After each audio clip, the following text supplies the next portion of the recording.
براتي نجت الأمانة الدود جانسي ما بدأتي جانسي إنك إنبان هذا كله بس كانوا سني نما باي يبدي بس كانوا سنة دوره جار لنا دي كني بس كانوا تالي جار में أفانو رومو मारे तेरे orang yang kata paus saat itu sini orang dia lihat tinggal ni orang tak itu mesti cara mana itu Afano romo tema di terini Jerusalem yang kata paus saat itu gizi mana entau mana waka juga gizi mana dia ni kau raja ni no jalan jalan kawasan jijani kita je gizi anjaran speaker itu seperti langsung aja abjarsi gafagamu fi harami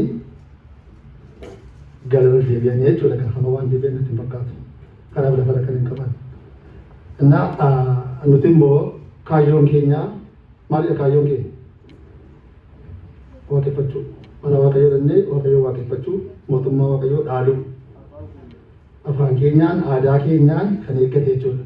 Kanaaf booddeetti deebi'uun barbaachisu. Kutannoodhaan deemu. Shakkiitu mootummaa wakayoon galchisa jedhu shakkiidhaan sun ta'e kutannoodhaan mana waaqayyoo keessa yoo ta'anii waaqayyo fala namaa fala. Yerootti fala jechuudha. Arraba keenyaaf yoo ta'e abbaan keenya Ingiliffaa ijoolleen akka isaan dhagaa ta'anii riidingii isaa Ingiliffaan godhaa turan jechuudha. Hin beekamu boonniiwwan kana caalaa dhufuu hin danda'an. Kanaaf ni garuu yeroo hundumaa qophaa'aa ta'a jedhu waaqayyo. Yeroo hundumaa qophaa'aa ta'a jedhu.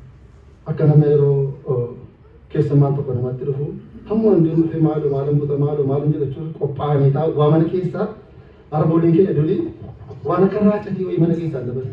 Akaayii illee taate malee iddoo tokko awwaalanii qabu hin dabalu jechuudha. Kun maaliif gaafa rakkinaaf jedhanii qabu.